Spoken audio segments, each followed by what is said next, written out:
तो एक चीज़ याद रखिएगा, यहाँ पर है कि एक collection of words, quotation, etc, यानी कि ये है आपका सिंगल फॉर सब्स्टिट्यूट कहो या वन वर्ड फॉर सब्स्टिट्यूशन कीजिए, कोई दिक्कत नहीं है। एक कलेक्शन ऑफ वर्ड्स यानी शब्दों की जो संग्रह है या कोटेशन की जो संग्रह है। संग्रह का मतलब क्या होता है? गैदरिंग, इकट्ठा, एक ही जगह आपको मिल जाएगा। तो शब्द को इकट्ठा जो है, शब्द का जो गैदरिंग है वो कहाँ मिलता है? डिक्शनरीज में। अब डिक्शनरी का सर ये एक नाम है, डिक्शनरी को ही सर हम लोग थिसॉरस ग्रुप में कहते हैं। इसका मतलब आंसर क्या हो जाएगा? सी हो जाएगा। याद रखिएगा, डिक्शनरी, थिसॉरस, लेक्सिकॉन, ये टोटल डिक्शनरी से रिलेटेड वर्ड होती है। Whether you can say that is a dictionary, that is a lexicon और दैट इज थिसॉरस। और स्टोरेज ऑफ वर्ड्स हो, ये कलेक्शन ऑफ वर्ड्स और कोटेशन इज कॉल्ड थिसॉरस। तो यह आपका आंसर हो जाएगा सी। चलिए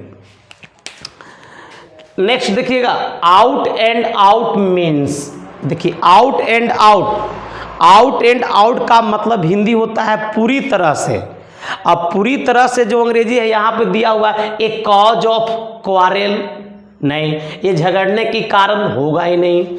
इन ऑल सर्कमस्टेंस का मतलब हुआ हर परिस्थिति में, हर विपत्ति हो या हर परिस्थिति में होता है। इन ऑल सर्कमस्टेंस तो ये नहीं होगा। ए वीक मैन, ये भी नहीं होगा स्टूडेंट, यानी कि यहाँ पर हो जाएगा थोरोली। अब थोरोली और थुरुली जरा ध्यान दीजिएगा स्टूडेंट, बहुत बार आपको स्पेलिंग कंफ्यूज करता है, याद रखिएगा। एक होता है through, that is kind of your preposition. Please try to get about my point. I am telling you, if you see this kind of spelling THROUGH, it is called preposition. ये तुम्हारा through है, इसको हम preposition के तरह behave करते हैं। और एक तुम्हारा थ्रो, याद रखिएगा, तो ये तुम्हारा सर एक एडजेक्टिव तक के तरह काम करता है, जिसका अर्थ होता है पूरी तरह। और इसमें ly लगाओगे तो ये हो जाएगा एडवर्ब, तो ये हो गया पूरी तरह से, I mean completely. Okay, so out and out का मतलब हुआ सर थ्रोली। थ्रोली का मतलब क्या हुआ सर? ऑप्शंस नंबर हो जाएगा डी, यानी कि सेकंड का डी हो जाएगा। चलिए ध्यान दीजिए sir, PQRS, please try to match the PQRS।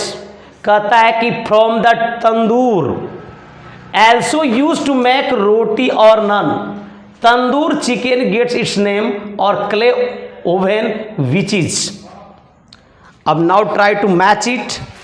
तो आपको इसको बनाने के लिए हम दो तरीका बताए थे सर, कि you can resort according to options also, और you can use your brain. तो first you have to use match this QQ। Okay, last letter आप मिलाइएगा, लास्ट लेटर मिल रहा है बाबू Q और Q, तो Q और Q मिल रहा है लास्ट में, तो इसका मतलब है कि 75% I think you have a chances, your answer will be either C और either D। Not I am saying to you कि RPQS और PSQR answer not will be, it's not like that, but I am telling you, you try to match the last word Q और Q। It means 75% you have chances कि या तो आपका answer C होगा या तो फिर आपको D होगा। पहले इसी में आपको मैच कीजिएगा सर, ठीक है। तो याद रखिएगा बाबू, RPSQ और PRSQ में ज़्यादातर चांसेस होती है। तो अब एक बात बताइए, इसको देख लीजिए, your sentence will never start from the P because this is your preposition related, and also not tandoor, or this is also conjunction, so your first sentence will start by R। अब R देखिएगा sir इसी में है, तो 100% sir your answer will B C।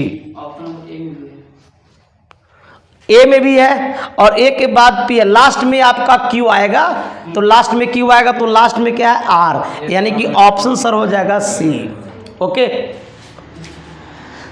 याद रखिएगा, your answer will B C। Sir याद रखिएगा, यहाँ पर भी R और P है, यहाँ पर भी R और P है, बट हमने देखो लास्ट में एक बोला Q जो होती है, तो ये चांसेस ज़्यादातर बनता है आंसर्स में। तो मैं आपको यही तो बताया कि सर या तो C या तो D होगा सर। अगर दोनों में ज़्यादा चांसेस बनता है, तो अगर मान लें कि एक वर्ड अगर मिल भी रहा है, तो आप धड़ाक लो sir to save the time आप आंसर को क्लिक कर दीजिएगा, ठीक है ना। चलिए नेक्स्ट देखिएगा, rich C is not happy. हालांकि याद रखिए कि वह बहुत ज़्यादा अमीर है लेकिन खुश नहीं है, बट इसके साथ देखो यहाँ पर एक रूल चलता है बाबू, याद रखिए कभी कभी अगर हम लोग, ध्यान दीजिएगा यहीं पे मैं समझा देता हूँ, एडजेक्टिव से अगर सेंटेंस स्टार्ट होती है, एडजेक्टिव से स्टार्ट होता है, उसके बाद ठीक है ना, उसके बाद अगर सपोज दैट रिच है तो रिच के साथ साथ एज आप कर सकते हो, रिच एज इज ही, आप ऐसे भी कंपेयर कर सकते हैं। जैसे ध्यान दीजिएगा, जैसे देखो सी इज एज, बाबू C is as rich as I, suppose that कि C is as rich as I. तो ठीक इसी प्रकार से होता क्या है ना कि अगर मान लीजिए हम एज को पहले कर देते हैं, ठीक है ना, तो याद रखिए कोई ऐसा दिक्कत नहीं है, तो रिच यहाँ पर आया हुआ है और रिच के साथ सर यहाँ पर एज यहाँ पर सेट करके इसको लास्ट में लिख सकते, कोई दिक्कत नहीं है। तो ऑप्शंस क्या हो जाएगा सर, ए, डज नहीं होगा, हैज नहीं होगा, दाउ नहीं होगा सर, ठीक है। चलिए next 5, C is not so active. So के साथ किसका कनेक्शन होगा स्टूडेंट बताइएगा, सो के साथ तो सर सो आएगा नहीं, डी ऑप्शन आउट हुआ। अब एज दे आर है, एज दे है और दे आर है तो बी आउट हुआ। अब now you have to select, your answer will be either as they और as they are. So what can you think about this, as they are, correct. I mean sir your answer will be she, she is not so active as they are. Okay listen. 6, she talks she were as boss.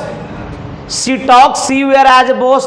Student याद रखिएगा मैं आपको एक rule बताया था बाबू कि अगर sir as if, sorry as if, as though, अगर सर इसके पहले सर अगर कोई प्रेजेंट इंडिफिनिट हो, प्रेजेंट इंडिफिनिट हो तो इधर वाक हो जाती है सब्जेक्ट के बाद वर्ब का V2 होता है ना, और यदि सर वह सर कंप्लीमेंट में अगर आता है तो वहाँ पर वर होता है। अब वर होता है तो यहाँ पे देखिएगा सी के साथ वर, इसका मतलब एक ऑप्शन नंबर क्या हो जाएगा सर, शी, एज इफ हो जाएगा।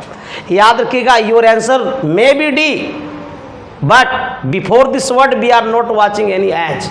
अगर एज यहाँ पर देता तो sir this is challenging word हो जाता, क्योंकि सर आपका डी भी आंसर हो जाता और सी भी हो जाता, इसलिए इसको क्रॉस कर दिया, हटा दिया। As though, because I have written here as though, as if बहुत, बहुत मे बी, बट यहाँ पर एज इफ है, that's why your answer will be as हो जाएगा। Sir it is cold I shall go. याद रखिएगा this is your subject and before the subject we have to fit the conjunction, right? Because I have told you many times. I am telling you student कि it is called I shall go. याद रखिएगा sir your answers will be C हो जाए। चलिए, had I done it I repented. Listen to me, this is the function of your past perfect or you can say past indefinite also.